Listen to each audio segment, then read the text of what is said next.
Ethan sat on the creaky wooden bench in the sunlit garden of his childhood home, clutching an unopened letter in his trembling hands.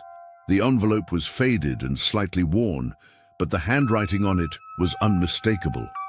His mother's. He had stared at it 1,000 times since it had arrived, a week after her funeral.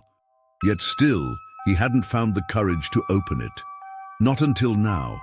The garden smelled faintly of lavender, just as it had when he was a boy. His mother, Margaret, had lovingly planted and cared for those flowers, despite her endless shifts and sacrifices.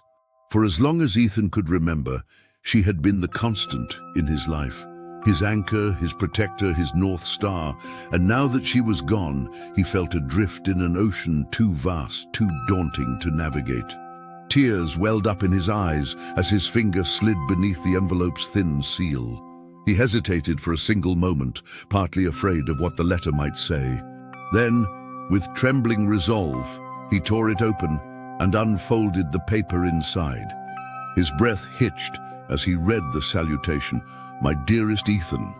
My dearest Ethan, if you're reading this, it means I'm no longer by your side. And oh, how I wish I could have stayed with you longer. I know your heart must be aching right now, and I'd give anything to hold you close and tell you everything will be all right.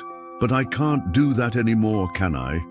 That's the way life works, my love, fleeting and fragile. And that's why I'm writing this, to tell you all the things I never had the chance to say. Do you remember your 8th birthday, Ethan? You wanted a toy race car so badly, the one with flashing lights and sounds, but I couldn't afford it. That night, after you went to bed, I sat in the kitchen and cried.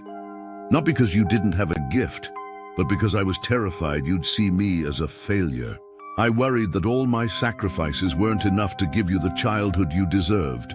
But the very next morning, you hugged me like you hadn't a care in the world and said, "I don't need toys, Mama, I just want you."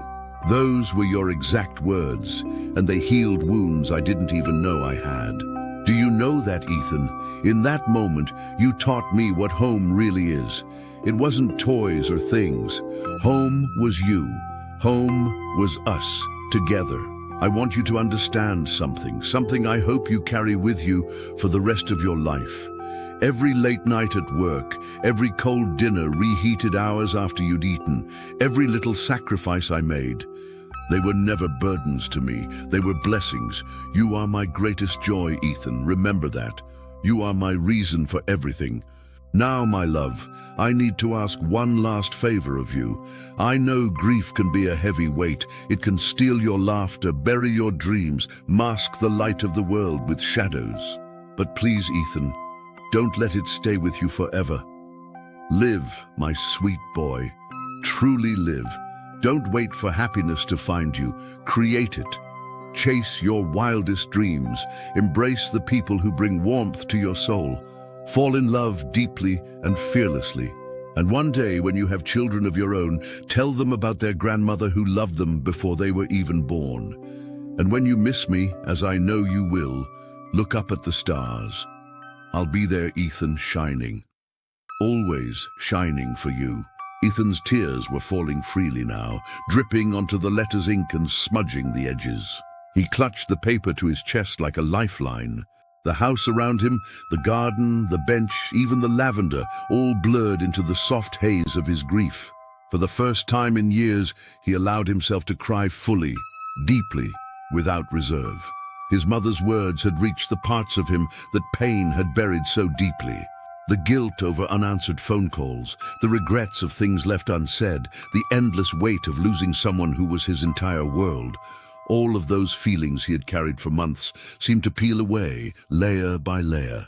What remained was something warm, something inexplicably comforting, as if her love was still wrapped around him despite her absence. That night, Ethan walked outside and sat in the middle of the garden.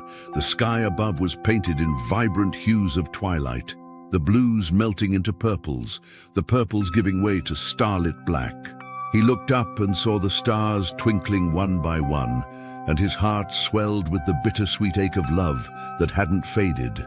Somewhere in that vast expanse, he imagined his mother, shining as she had promised.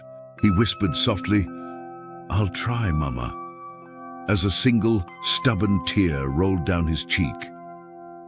And for the first time since she passed, Ethan smiled. Love transcends time and space.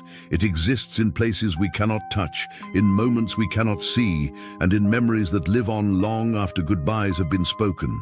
The people we lose may no longer walk beside us, but their love, their guidance, and their legacy remain forever etched into the fabric of our hearts and the paths we choose to take.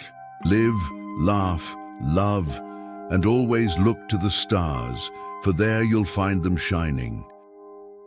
Love transcends time and space. It exists in places we cannot touch, in moments we cannot see, and in memories that live on long after goodbyes have been spoken. The people we lose may no longer walk beside us, but their love, their guidance, and their legacy remain forever etched into the fabric of our hearts and the paths we choose to take. Live, laugh, love, and always look to the stars, for there you'll find them shining.